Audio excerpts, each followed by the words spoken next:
Bonjour Madame Delis, vous m'entendez? Bonjour, docteur. On vous entend. Alors j'introduis, donc je vous présente Madame Josette Delis qui est la présidente et la fondatrice de l'association Anne Paco, que certains d'entre vous connaissent parce que j'entendais là-haut justement une petite discussion à propos de tout ce que peut faire l'Anne Paco. Et alors là c'est l'occasion justement de l'entendre par la présidente. Nous avons 20 minutes devant nous, donc on a un peu de temps, on est tranquille. Et si vous voulez partager, vous allez partager des diapositives? Ou est-ce que vous allez parler comme ça directement? Désolée, Madame Garcin. Ah, les diapositives que tu as toi. D'accord. Alors, je peux les partager. On fait la petite installation. T'inquiète pas, on va réduire Bon, ça. en attendant l'installation, je voudrais vous remercier pour cette invitation. Et je suis ravie de vous retrouver, docteur. Merci de votre fidélité à cette journée. Merci à vous, Madame Delis. Alors, comment je peux Alors, avoir accès à... On finit la toute petite installation. Alors, Attends. C'est... Vous pouvez commencer à introduire si vous voulez le temps qu'on s'installe. Bon, On vous entend.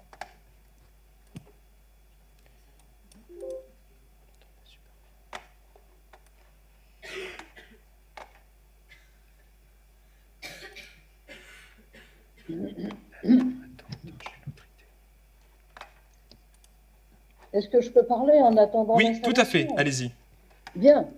Eh bien, écoutez, j'ai depuis le début suivi toutes les interventions. Je pense que toutes les personnes qui sont touchées comme moi par ce cancer, qui est une maladie orpheline, doivent être pleines d'espérance. Parce que tout ce qu'on a entendu au niveau de la recherche, au niveau des soins, vraiment bravo à tous les chercheurs, les docteurs qui se penchent sur cette maladie. Et je peux vous dire que les membres de l'association attendent beaucoup d'eux. Ceci étant dit, notre association, pour ceux qui ne la connaissent pas, comprend 350 adhérents. Disons que c'est l'Institut Curie qui, avec le réseau que Madame Desjardins a créé, a demandé, sur l'initiative de l'Institut national du cancer, dont M. Norbert Ifra est président, et je viens de recevoir ses vœux ce matin. Donc, c'est vous qui avez demandé la création d'une association, et c'est pas moi, à 70 ans, il y a 7 ans, qui ai envisagé de créer une association pour cette maladie orpheline. Est-ce que les diapos sont prêtes? Oui, quand vous voulez. Je les partage si vous voulez. Vous les voyez? Alors, allez-y. Alors, je vais faire court pour arriver à l'essentiel, parce que j'ai de mémoire que vous êtes contraints par des horaires très stricts. Oh, on a du temps, allez-y. Enfin, Mais là, je ne les vois pas, les diapos. Alors, quelques secondes, c'est pour les voir. Si je pouvais les passer moi-même, il n'y aurait pas de problème. Ah, alors là, c'est un défi, vous allez voir. On va tenter, et on va peut-être même réussir. Comment ça s'appelle, vos diapos? Intervention Anne Paco.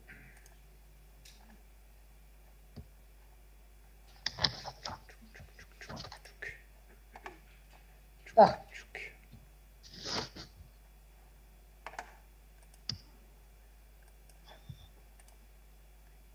On voit rien, hein.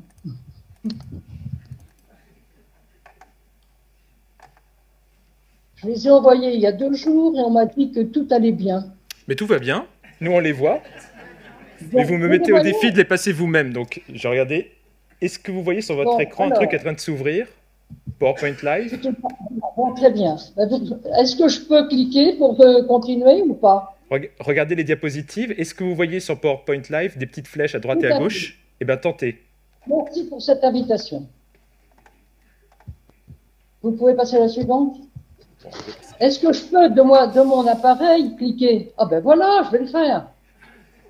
Voilà, donc voilà, réuni le bureau et le conseil d'administration depuis, en somme, 2017. Voilà.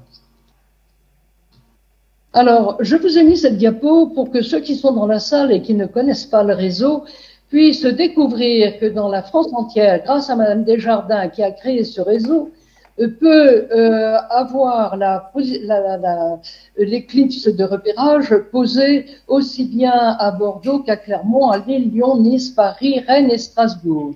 Donc, c'est une prise en charge optimum en coordination avec Paris et Nice qui, eux seuls, pratiquent la protonthérapie. Alors, voilà ce que nous avons fait en 2023. En janvier, j'étais présente à l'Institut Curie et vous m'avez accueilli, docteur, et j'ai remis de la part de l'ANPACO 10 000 € pour la recherche. Alors, après cette remise de chèque, il faut de nouveau remplir, si je puis dire, les fonds pour pouvoir aider encore. En mars, on a eu les terçons, j'y reviendrai plus tard, lancement de la collecte des lunettes, assemblée générale, professeurs émérites Bassin et Grange qui ont testé des vues, on y reviendra, rétinographe, carte de vœux, et janvier 2024 avec un don de 10 000 € pour la chaise robotisée du centre Antoine Lacassagne. Voilà, avec madame, pour rafraîchir la mémoire, avec madame le professeur Cassou, qui reçoit le chèque de l'ANPACO. Alors, les Terçons, c'est une association qui est sur Pierrefort, et c'est en 2023, ils avaient choisi pour remettre un chèque pour aider une association, ils avaient choisi l'ANPACO. Donc, nous avons reçu 200 €. Les petits ruisseaux faisant les grandes rivières, ma foi, c'est toujours une aide. Là, c'est un repas champêtre qui a été organisé par un ami qui est opticien et qui a réuni voilà l'opticien Julien Gaucher et qui a réuni 250 personnes en demandant à chaque convive de donner 10 € pour l'ANPACO. Nous avons pu déguster une magnifique cuisse de bœuf et le repas, donc cuisse d'abord une entrée, jambon d'Auvergne avec des crudités, la cuisse de bœuf, et puis le fromage et des glaces offertes par un glacier. Alors ça, c'est l'ordre du jour de l'Assemblée générale de la 2023. Et après le traditionnel bilan moral et financier, vous pouvez voir qu'il y a une conférence du professeur émérite Franck Bassin, sachant que Franck Bassin fut chef de service à l'hôpital de Clermont-Ferrand. Ensuite, nous avons eu, alors c'était l'évolution inquiétante de la myopie. Nous ne savions pas que la myopie commençait à devenir inquiétante. La conférence du professeur émérite Jean-Daniel Grange, qui était professeur au CHU de Lyon et qui nous a parlé de la rétinopathie diabétique. Questions diverses et nous avons fini par un repas dans le meilleur restaurant de Pierrefort. Voici les personnes. Ici, vous avez le professeur Franck Bassin. Ici, le professeur Jean-Daniel Grange.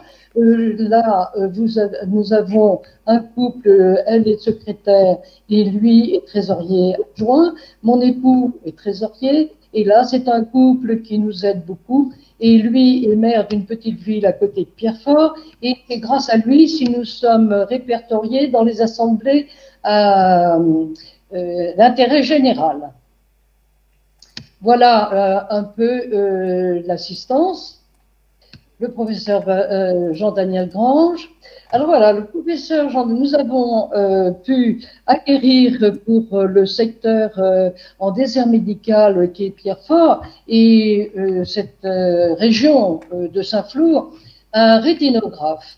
ANPACO avait aidé pour l'acquisition du rétinographe l'association des diabétiques de Saint-Flour, elle avait donné 2 000 €. Et là, nous avons pu mettre en place, donner à la mairie un rétinographe qui nous a coûté 21 000 € et qui est prêté aux 3 infirmières que nous avons. Alors, ce compte-rendu d'examen du 1er juillet 2023 est très intéressant. Pourquoi? Parce que nous voyons que dans les 17 volontaires qui ont été examinés, en bleu, donc, vous avez le 32, c'est les âges, hein, 32, 42, 68, 70 et 72. Le fond d'œil est normal, donc les professeurs ont utilisé le rétinographe. En rouge, vous figurez les 5 autres, 91, 78, 76, 87. Et enfin, les rouges, c'est des lésions oculaires connues, et en gris-noir, les âges de 7 autres chez lesquels l'examen en rétinographe a permis de découvrir des lésions méconnues du patient. Donc, vous les voyez là, 68, 68, 73, 63, 65, 61, 74. Alors, en conclusion, le professeur Jean-Daniel Grange, mais que je formule les mêmes remarques que celles qu'il avait fait l'année dernière, puisque l'an passé, en 2022, il avait fait les mêmes tests. Il a estimé que la qualité des images est excellente. La découverte des lésions à caractère pathologique chez plus de 50 personnes examinées au titre d'un examen à caractère systématique devrait induire l'ARS à faire de se multiplier ce type d'examen très simple chez tout à chacun, ceci sans obligation de limiter aux personnes diabétiques. J'insiste là-dessus parce que vous allez voir ensuite. Alors, l'existence de déserts médicaux gravement étendus en France, la facilité de réaliser cet examen par toute infirmière orthoptiste ou étudiant stagiaire en médecine devrait faire étendre son autorisation légale et donc sa prise en charge par la sécurité sociale.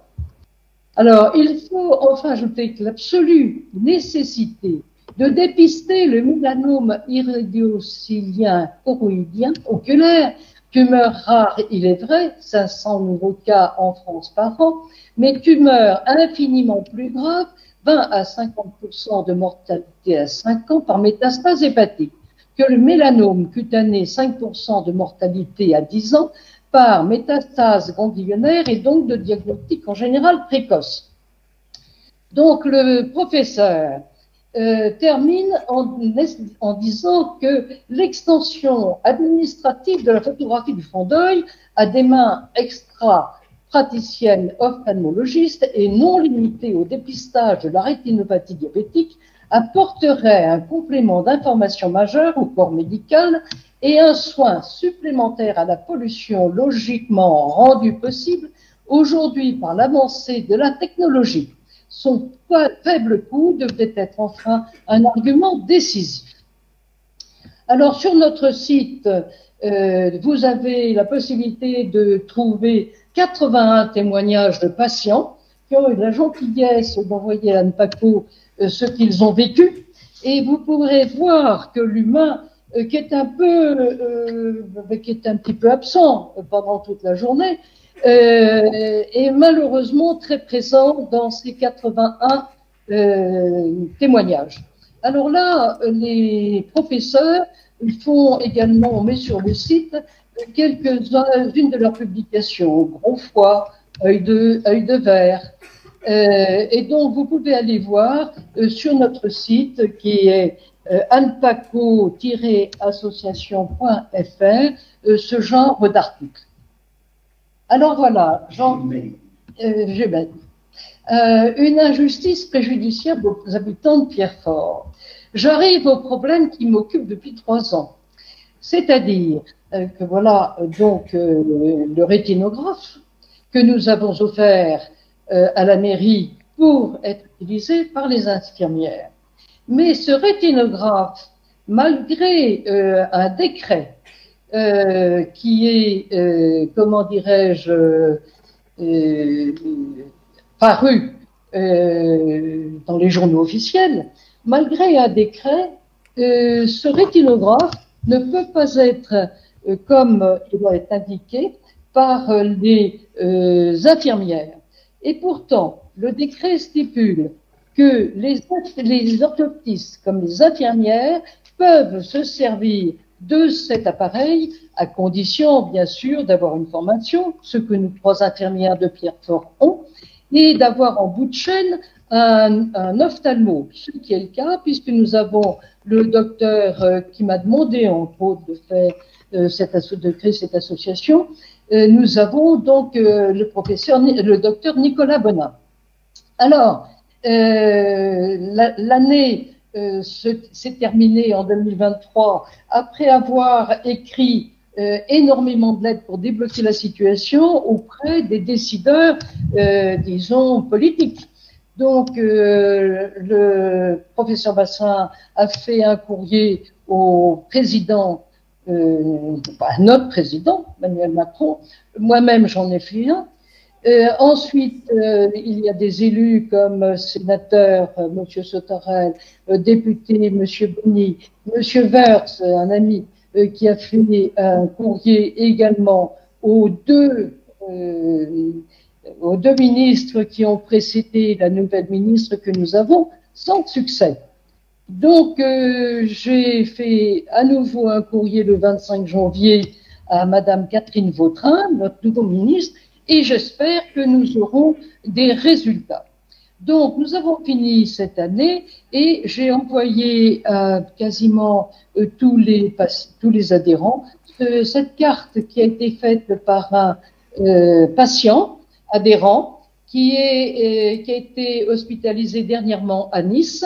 Et il a eu la gentillesse de faire cette carte qui montre ce qu'il a vu après sa séance de protonthérapie. Alors elle surprend bien sûr, mais c'est ce qu'il a vu. Par ailleurs, c'est un peintre et il excelle dans dans ce lobby. Alors là, c'est un chèque de 10 000 € que nous avons donné récemment au deuxième centre de protonthérapie à Nice. Donc, nous avons été reçus par le directeur de l'établissement, directeur général, par un ingénieur qui s'occupe de tout ce qui est la protonthérapie et une radiologue. Donc, ce chèque va servir à l'installation et au remplacement de cette chaise qui, pour certains patients, ils l'ont écrit, et pour eux, c'était une chaise électrique. Donc, ils n'avaient pas bien confiance dans cet engin. Alors, vous pourriez penser, mais comment on arrive à trouver cet argent? Puisque, en définitive, entre le rétinographe de Saint-Flour, ce que l'on a donné à Jean Perrin, le rétinographe de Pierrefort, l'Institut Curie et Antoine Lacassagne, j'arrive aujourd'hui à une aide de 58 000 €, sans parler bien sûr des frais de fonctionnement. Alors, qui nous a aidés? Eh bien, les adhérents en priorité. S'il y en a dans la salle, merci à vous. Le conseil régional, le Crédit Agricole, le département du Cantal, Julien Gaucher, les laboratoires, Laurent Renière, le magasin U, les mairies de Pierrefort et Voisins, les Terçons à Traversée Blanche. Oui, la Traversée Blanche, c'est une association qui a réuni 1500 marcheurs dans un petit village et les marcheurs donnaient ce qu'ils pouvaient pour l'ANPACO. Et nous avons récolté 7 000 €. Donc, vous voyez que les gens sont encore généreux et je les remercie. Alors, les projets prioritaires pour 2024. J'espère que nous arriverons à débloquer cet arrêté du 1er mars 2021 et que nous pourrons élargir la compétence du rétinographe à d'autres pathologies de l'œil que celle de la rétinopathie diabétique.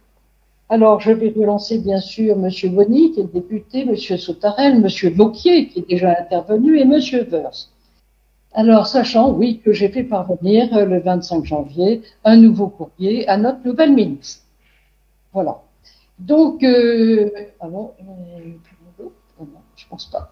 Alors, je pense que vous pourriez peut-être avoir des idées concernant les personnes que l'on pourrait contacter pour, en somme, essayer de débloquer cette situation préjudiciable pour les adhérents, pour les patients.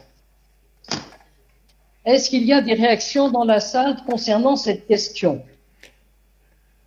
En attendant, merci beaucoup, Madame Delis. En attendant de voir les réactions dans la salle ou en ligne, donc je vous encourage à participer à cette association. En fait, il y a quelque chose d'important aussi sur un plan de visibilité. En fait, ce réseau dont parle Madame Delis, qui a été créé il y a quelques années, qui est labellisé INCa et financé par l'INCa. INCa, c'est l'Institut national du cancer. C'est entre autres parce qu'il y a des patients qui sont dans une association de patients. Et il faut que cette association vive et qu'il y ait du monde et qu'il y ait des adhérents. Et, pour être visible en particulier, puisqu'il y a des enjeux de savoir quand demain il faudra rediscuter des financements de l'INCa, parmi les différentes tumeurs rares, qui ont quelles sont les associations les plus actives, les groupes les plus actifs. Et donc, c'est important en termes de visibilité. C'est important aussi, si vous voyez, parce que là, j'ai vu beaucoup de choses autour du Cantal, mais si vous êtes d'une autre région, on sait qu'on a beaucoup de patients bretons, beaucoup de patients du Nord-Pas-de-Calais. Si vous vous dites, tiens, mais pourquoi est-ce qu'il n'y a pas plus de choses dans ma région? Ben justement, adhérez et proposez des choses dans votre région, levez des fonds dans votre région. Inspirez-vous de ce que fait Madame Delis, justement, à Pierrefort, par exemple. Donc, c'est aussi quelque chose, ce qu'on dit tout le temps dans les associations, c'est que si vous trouvez qu'il manque des choses, bah, rentrez dedans, soyez actifs, participez, et c'est comme ça que vous allez faire vivre l'association et aider les autres gens autour de vous. Il y a beaucoup d'enjeux. Madame Delis a beaucoup aidé aussi de différents patients qui avaient des problèmes, même d'administration, parce que vous le savez bien, même mieux que nous, toutes les difficultés qu'il peut y avoir pour des prises en charge, pour des remboursements, tous les problèmes qu'on peut avoir aussi avec les assurances. C'est d'une complexité folle et il faut reconnaître l'énergie de Mme Delis dans certains dossiers, et j'ai pu le voir chez certains patients. Vous disiez quelque chose, Mme Delis, en attendant de voir si quelqu'un veut lever la main? Oui. Allez-y. Vas-y. Oui, allez-y. C'est pour moi ou pour une question? C'est pour vous.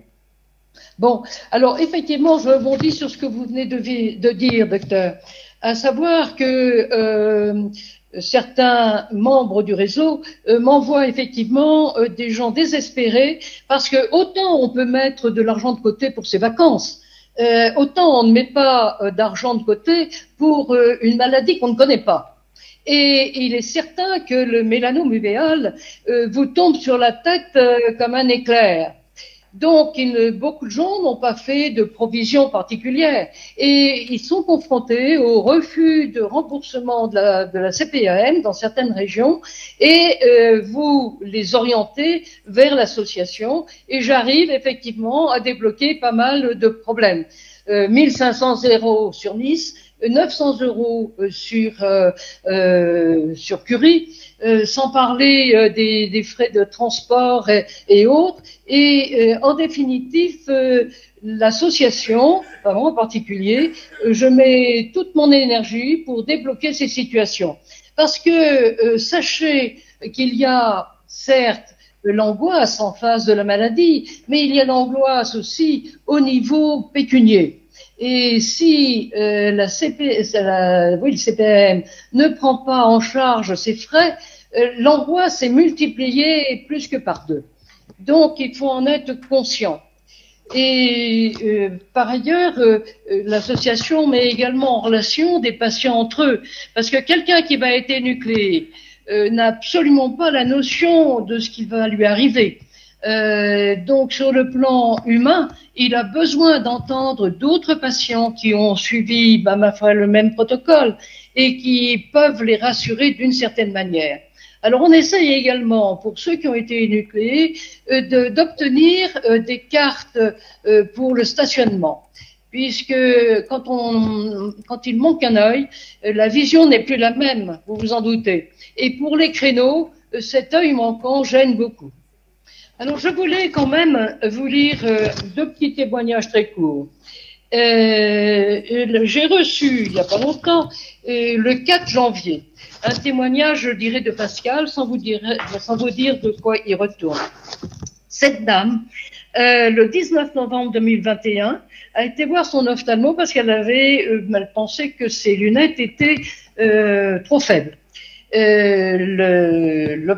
L'ophtalmo a détecté une cataracte débutante avec éventuellement à revoir pour signaler si ça s'était aggravé ou pas. En 2022, pas d'amélioration et une nouvelle paire de lunettes.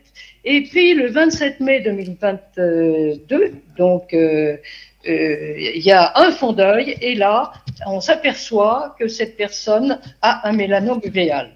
Alors, je voudrais vous signaler, parce que vous pouvez peut-être faire remonter par le biais du réseau, que les ophtalmos actuellement sont tellement débordés qu'ils font, disons, l'économie du fond d'œil. Je suis désolée de vous dire ça. Mais cette personne, elle a perdu son œil. En définitive, est-ce que l'intervention chirurgicale qui a eu lieu n'aurait pas pu être évitée? Donc, c'est une question qu'il faudrait faire remonter aux ophtalmos, parce qu'on a parlé tout à l'heure de prévention. Est-ce que ça fait pas partie, ça, de la prévention, les fauteuils? Alors, cette personne pose quelques questions. Quelle formation continuent les ophtalmologues de ville pour parvenir à des dépistages plus rapides et éviter des erreurs de diagnostic concernant le mélanome choroïdien? Est-ce qu'il y a une réponse, docteur? Oula! Je pensais que c'était une question rhétorique. Non, mais je ne suis pas du tout ophtalmologiste. Je ne pense pas que ce soit le débat. Mais en tout cas, là, pour moi, ça va être compliqué à débattre. Et je n'ai plus d'ophtalmo sous la main pour poser la question. Alors, il y a peut-être un ophtalmo quand même dans la salle. Je crains que non, en fait. Ils sont tous partis. Bon, eh bien écoutez, vous notez cette question. Une autre question de cette personne. Comment fait-on pour accéder rapidement à des rendez-vous d'ophtalmologue et des examens complémentaires type PET scan, IRM, hépatique, mammographie? Il faut être hyper combatif et déterminé dans cette phase où nous sommes sous le choc psychologique et l'annonce est un peu livrée à nous-mêmes. Habiter dans une grande métropole est une chance dans ce contexte.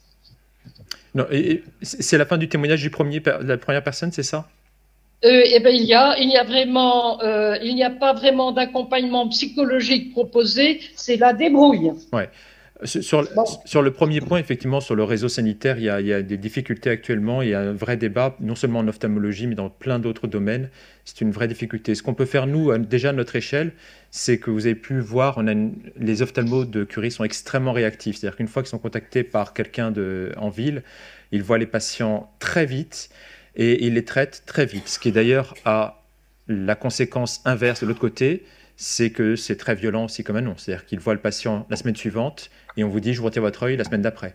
Ce qui est bien, entre guillemets, pour le traitement, mais c'est terriblement violent aussi pour les patients, ce qui est un autre point. Mais par contre, effectivement, en amont, il y a des problèmes pour accéder à un ophtalmo. Le deuxième témoignage, je vous prie, parce qu'après on va devoir rendre la salle, mais allez-y, je vous en prie, pour le deuxième témoignage. Madame Delis. D'accord.